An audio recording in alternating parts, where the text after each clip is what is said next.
மாயா and Purnima இந்த மாதிரி ஒரு கேவலமான பொண்ணுங்களை வந்து நீங்க லைஃப்ல பார்த்திருக்கவே மாட்டீங்க. இன்னைக்கு எபிசோடு பார்த்துருந்தீங்கன்னா உங்களுக்கு தெரிஞ்சிருக்கும். இதனால் வரைக்கும் நாங்க பார்த்ததெல்லாம் பொய்யா அப்படின்னு கேட்டீங்க. இன்னைக்கு ஒரு எச்ச வேலை பண்ணாங்க. இவ்வளவு நாள் அதானே இங்க பண்ணிட்டு இருந்தாங்கன்னு கேட்டீங்கன்னா, இப்படிப்பட்ட பிஹேவியர் வந்து நம்ம பார்த்திருக்கவே முடியாது, பார்த்திருக்கவே மாட்டீங்க லைஃப்ல. அப்படிப்பட்ட ஒரு கேரக்டரா தான் 2 பேர் இருந்தாங்க. அது மாயால எக்ஸ்ட்ரீம் லெவல்ல போயிட்டாங்க அப்படின்னு தான் சொல்லணும். விக்ரம் வெளியில போறப்ப பாத்தீங்கன்னா அவங்க மிடில் ஃபிங்கரை காமிச்சிருக்காங்க. அதனாலதான் வந்து பிக் பாஸே வந்து வார்ன் பண்ணிருக்காங்க. ஒரு சில பேர் இல்லைங்க அவர் வந்து இது பண்ணல அப்படின்ற மாதிரி சொன்னாங்க, அவங்க அந்த மாதிரி பண்ணல அப்படின்ற மாதிரி ஒரு சப்ப கட்டுனாங்க. அதுக்கான கிளாரிபிகேஷனாவே நம்ம கொடுத்துடலாம். அது மட்டும் இல்லாம இன்னொரு விஷயம் வந்து மெயினான விஷயம் வந்து நிறையவே உள்ள நடந்துட்டு இருந்துச்சு. அது எல்லாத்தையுமே வந்து அப்படி அலசி ஆராய்ஞ்சிடலாம் ஷோக்குள்ள போயிட்டு. வாங்க ஷோக்குள்ள போலாம். அதாவது மாயாவை பத்தி பாத்தீங்கன்னா வெளியில நிறைய விஷயங்கள் போயிட்டு இருக்குல்ல. அதாவது என்ன சொல்றாங்க, மாயா ஹாசன் பற்றி அதெல்லாம் அதுக்குள்ள நான் போக விரும்பல. அவங்க வந்து ஒரு பொண்ணோட இருந்திருக்காங்க அந்த மாதிரி சொல்றாங்க, மேனிப்புலேட் பண்ணாங்க, வெளியிலயுமே நிறைய விஷயங்கள் பண்ணியிருக்காங்க அப்படின்ற மாதிரி நிறைய விஷயங்கள்லாம் சொல்றாங்கல்ல. அதுக்காக தான் பாத்தீங்கன்னா பிக் பாஸ் வந்து அவங்க உள்ள போட்டிருக்காங்க அப்படின்ற மாதிரி இருக்கு. அது இப்படியெல்லாம் இருந்தாதான், இப்படிப்பட்ட கேரக்டர் உள்ள இருந்தாதான் நம்ம டிஆர்பி ஏறுன்னு சொல்லிட்டு பிளான் பண்ணியே பண்ணிட்டாங்க போல இருக்கு. ஏன்னா போன வாரம் வந்து 2 ஓட்டு விழுந்தா அவங்கள வந்து நாமினேட் பண்ணல, அவங்கள வந்து விட்டுட்டாங்க. இதே வந்து இந்த வாரம் பாத்தீங்கன்னா 2 ஓட்டு இருந்தா அவங்கள வந்து ஆப்படிச்சு உள்ள வைக்கிறாங்க. என்ன இது எதனால தெரியுமா? மாயா வெளியில போயிடக்கூடாது. மாயா வெளியில போயிட்டா இவங்க டிஆர்பி குறைஞ்சிடும். அது மட்டும் கிடையாது, மாயாக்கு ஏன் வந்து இவ்வளோ சப்போர்ட் இவங்க பண்றாங்க, இந்த டீம் பண்ணுது அப்படின்னு சொல்லிட்டு நம்மளுக்கு அவ்வளோ ஒரு டவுட் இருக்கு, அவ்வளோ காண்டாவுமே இருக்கு. ஏன்னா விஜய் வர்மா இன்னைக்கு 2 ஓட்டு தான் வாங்கியிருக்காரு. ட்ரெய்லர்ல ப்ரோமோல காட்டினப்ப கூட பாத்தீங்கன்னா அவரை எதுவும் இது பண்ணல. எபிசோட்ல நம்ம காலையில லைவ் பார்க்கும் போது நம்மளுக்கு தெரிஞ்சிருச்சு விஜய் வர்மா வந்து பாத்தீங்கன்னா நாமினேட் பண்ணிட்டாங்க. இத்தனை வாரமா பாத்தீங்கன்னா 2 ஓட்டு இருந்தா அவங்களை இது பண்ணவே இல்லை, காப்பாத்திக்கிட்டே வந்தாங்க. போன வாரம் கூட பாத்தீங்கன்னா ரவீனா அண்ட் மாயா வந்து 2 ஓட்டு வாங்கியிருந்தாங்க, அவங்க எல்லாம் காப்பாத்தி விட்டாங்க. இந்த வாரம் பார்க்கும்போது விஜய் வர்மா 2 ஓட்டு வாங்கியிருக்காரு, பாத்தீங்கன்னா அவர் உள்ள கொண்டு வந்திருக்காங்க. ஏன்னா கணிசமான ஓட்டு பாத்தீங்கன்னா ஒவ்வொருத்தருக்கும் விழுந்துரும். இப்ப வந்து இவர் இருக்காரு, மணிக்கு ஒரு ஓட்டு ஓடும், தினேஷுக்கு தான் இப்போ வரைக்கும் ஓட்டிங்ல ஃபர்ஸ்ட் இருக்காரு. ஆனா இவங்கெல்லாம் வரும்போது விஜய் வர்மா வந்து யாருக்கும் தெரியாது, ஆல்ரெடி நாமினேட் பண்ணி இவர் வெளில அனுப்பிச்சாங்க. அதனால யாருமே ஓட்டு போட மாட்டாங்க. அதனால வந்து விஜய் வர்மா தான் வந்து லாஸ்ட்ல வந்துருவாரு, மாயா காப்பாற்றப்படுவாங்கன்னு சொல்லிட்டு ஒரு எச்ச வேலையை பாக்குறாங்க.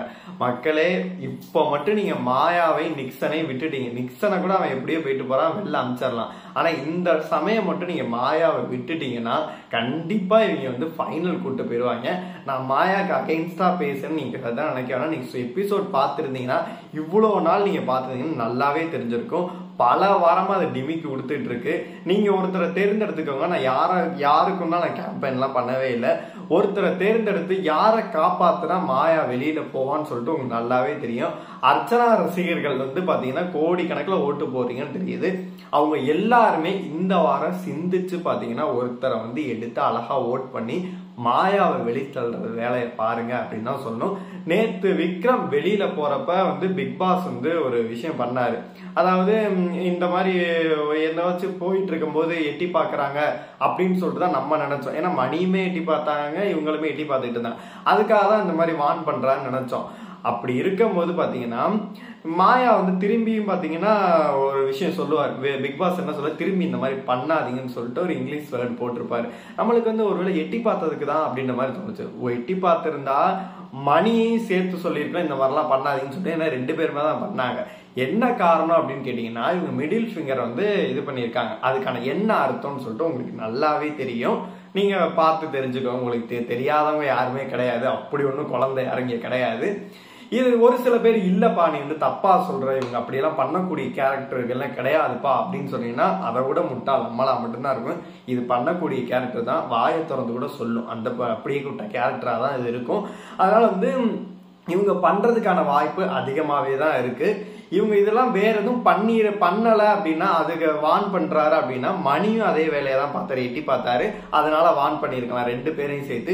செகண்ட் டைமும் எதுக்கு வந்து மாயாவை மட்டும் இப்படி பண்ணாங்க அப்படின்னு கேட்டீங்கன்னா, இது அந்த மாதிரி எச்ச வேலையை தான் பார்த்திருக்கோம். அது மட்டும் இல்லாம நீங்க எபிசோடு ஓப்பனிங்லேயே பாத்தீங்கன்னா பூர்ணிமா சொல்லிட்டு இருக்கு, அவன் வந்து மணி வந்து பாத்தீங்கன்னா அவன் நிறைய விதத்துல ஸ்டாம்பிங் பண்ணிட்டு திட்டி இருக்கான், நிறைய விஷயங்களை பண்ணியிருக்கான். அதெல்லாம் இவனுக்கு வந்து பாத்தீங்கன்னா புள்ளி.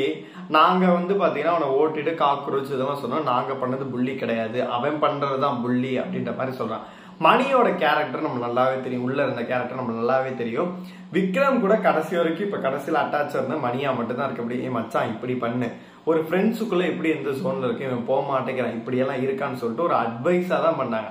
ஆனா வேணுமுன்னே அவனை வந்து டார்கெட் பண்ணி இந்த கரப்பாம்பூச்சி பறக்க ஆரம்பிச்சிருச்சு, இவனை அடிச்சு ஆகணும் அப்படின்னு சொல்றதா இருக்கட்டும், செட் ப்ராப்பர்ட்டில ஆரம்பிச்சு கேவலமான விஷயங்கள் பண்ணது எல்லாமே மாயா அண்ட் பூர்ணிமா தான். இவங்க பண்றது பாத்தீங்கன்னா நல்லதான், மத்தவங்க பண்றது பாத்தீங்கன்னா கெடுதல் அப்படின்ற மாதிரி இவங்க 2 பேர் பேசிட்டு இருக்காங்க. அதான் பாக்குறதுக்கு அவ்வளோ காண்டா இருந்துச்சு அப்படின்னு தான் சொன்னோம். அப்புறம் நாமினேஷன், அதாவது ஓப்பன் நாமினேஷன் பண்ணாங்க, அதுதான் இருக்கிறதுலே வந்து செம்ம இரிட்டேட் ஆச்சு அப்படின்னு தான் சொல்லணும். நிக்சனுக்கு இன்னமும் கூட பாத்தீங்கன்னா புத்தி யோசனை எதுவுமே இருக்காது போல இருக்கு. அந்த மானம் சூடு சொரணை எதுவுமே இருக்காது. எல்லாம் குரூப்பிசம் பண்ணி சொம்பு அடிச்சுட்டு கடைசி வரைக்கும் அப்படி தெரிஞ்சுக்கிட்டே இருக்கணும்னு சொல்லிட்டு அந்த தம்பியோட வேலையா இருக்கும் போல இருக்கு. அவன் அந்த ஒரு வாரம் அந்த மிக்ஸா அப்பியல்னால காப்பாத்திட்டனால என்ன வரைக்கும் இந்த நின்றுக்கான் பாருங்க அப்படின்னு மாதிரிதான் நம்மளுக்கு தோணுது. ஓப்பன் நாமினேஷன் நடக்குது. வழக்கமோட வந்து விசித்ரா பிடிக்காதனால வந்து தினேஷ் வந்து அவர் சொல்றாரு அப்படின்ற மாதிரி அந்த கிளாஸ் போயிட்டு இருந்துச்சு. அவங்க சும்மா காமெடி பண்ணிட்டு இருப்பாங்க. அது அப்படி பார்க்க நம்மளுக்கு அப்படிதான் தெரியும். தேவையில்லாத 2 பேரும் வந்து கான்ஃபிளிக்ட் போயிட்டே இருக்க மாதிரிதான் இருக்கு. அதை தனியா நம்ம பேசுவோம். ஆனா வந்து இந்த வெளியில விக்ரம் போகும்போது பாத்தீங்கன்னா மாயா பண்ண விஷயங்கள் வந்து நம்மளுக்கே கடுப்பா இருக்கு. ஆனா 12 வாரமா விக்ரம வச்சு யூஸ் பண்ணிட்டு அவன் நாமினேட் போடாம பண்ணாங்க, அது ஒரு விஷயம். திரும்பி வந்து நாமினேட் பண்ணிவிட்டு வெளியில அனுப்புறது கூட இவங்க தான் காரணம். இவ்வளவு பண்ணி அவன் பேரை டேமேஜ் பண்ணி இவ்வளவு மோசமான ஆக்குனது யாருன்னு கேட்டீங்கன்னா மாயா இந்த கும்பலா மட்டும்தான் இருக்க முடியும். அவன் ஏதோ வெளில போறான், இவங்க வந்து துரோகம் பண்ணிட்டாரான். நீங்க பண்ணாதோட துரோகமா உங்க கூட சேர்ந்து நாசமானவங்க தான் வெளியில போனாங்க. எவனாச்சும் வந்து இண்டிவிஜுவலா கேம் ஆனவன் எல்லாமே உள்ள இருக்கான். உங்க கேங்கோட இருந்தவன் மட்டும்தான் வெளில போயிருக்கான். அந்த அக்ஷயால ஆரம்பிச்சு ஐஷூல இருந்து எல்லாம் உங்க கேங் ஆளுங்க மட்டும்தான் வெளில போயிருக்காங்க. ஏன் நிக்சன் வந்து பாத்தீங்கன்னா அந்த புயல்னாலதான் காப்பாற்றப்பட்டாரு. ஏன் இந்நேரம் அர்ச்சனா போயிருக்கலாம், தினேஷ் போயிருக்கலாம், மணி போயிருக்கலாம், ரவீனா போயிருக்கலாம். ஏன் இந்த 2 குரூப்பா இருக்குல்ல, இந்த குரூப்ல இருந்து ஒரு ஆள் போயிருக்கலாமே, ஏன் போல? அதுதான் இவங்களோட எச்ச வேலைகள்னாலதான் இவங்க ஆள்ல இருந்து ஒவ்வொருத்தரா போயிட்டு இருக்காங்க. ஆனா அந்த நிக்சன் பையன் வந்து பாத்தீங்கன்னா திருந்தவே மாட்டான். இவங்களுக்கு சப்பா கட்டிட்டு இருக்க. அந்த ஓப்பன் நாமினேஷன்ல பாத்தீங்கன்னா விஷ்ணு அவரோட இதை வந்து கரெக்டா புட்டு வச்சாரு. நாமினேஷன் கேம் விளாடுறாங்க அவங்க, நேற்று நான் கண் கூடவே பார்த்துட்டோம் அப்படின்ற மாதிரி பாத்தீங்கன்னா அர்ச்சனாவா இருக்கட்டும், ரவீனாவா இருக்கட்டும், எல்லாம் வந்து அழகா புட்டு வைக்கிறாங்க. ஆனா வந்து மாயாக்கு நிக்சன் சப்போர்ட் பண்ணி பேசுறாரு, கை தட்டி விசில் அடிக்கிறான், அதெல்லாம் செம்ம இரிட்டேட் ஆயிருச்சு. அதே மாதிரி பாத்தீங்கன்னா அவரு மாயா வந்து அதுக்கான வந்து கேவலமான விஷயம் பண்ணி, உன்னோட கேவலம் இங்க யாருமே கிடையாது, உன்னைய பார்த்து நீயே கண்ணாடியில சொல்லிக்கணும் பாத்தீங்கன்னா மத்தவங்களை பார்த்து சொல்லிட்டு இருக்கு. அப்ப விஷ்ணுவோட கிளாஸா வந்துச்சு. எனக்கு நம்மளுக்கு எல்லாம் காண்டாயி அடிக்கலான்ற மாதிரி உள்ள இருக்க, ஏன்னா இப்படிதான் பொறுக்குறாங்கன்னு தெரியல.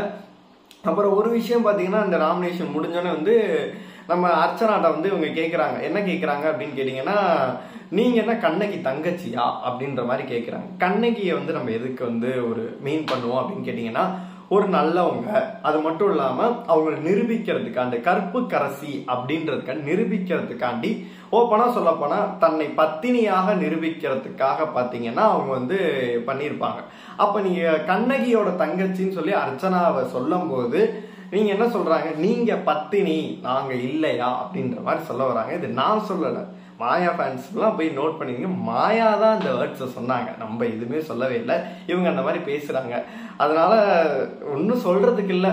இந்த வாரம் வந்து விட்டீங்கன்னா கண்டிப்பா இவங்க சொம்படிச்சு ஃபைனல் கூட்டு போயிடுவாங்க.